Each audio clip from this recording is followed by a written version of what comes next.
So, you've got an Android phone and you are stuck on the no command. Some people call this fallen Android no command. And whether you did it on accident by accidentally touching some buttons or you did it on purpose, like you want to factory reset it, you're just stuck and you don't know what to do. So let me go over a couple phones. So this is universal for all Android phones. If you have a Motorola, you do this exact button combination.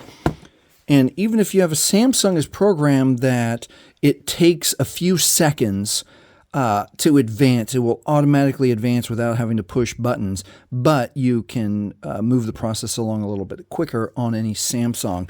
And then this goes for any budget phone if you have a Vortex or a Blue, anything that's Android. So the way you do it is you simply hold power down and then quick touch volume up. Hold power down, quick touch volume up, and it gets you to the Android recovery menu. And now you can do whatever you need to do. If you were intending to wipe data factory reset, scroll down and do that.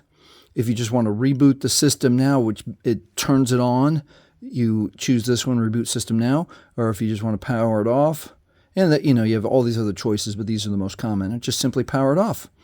All right, if this has helped you get out of your no command screen, please like, please subscribe. Thanks for watching.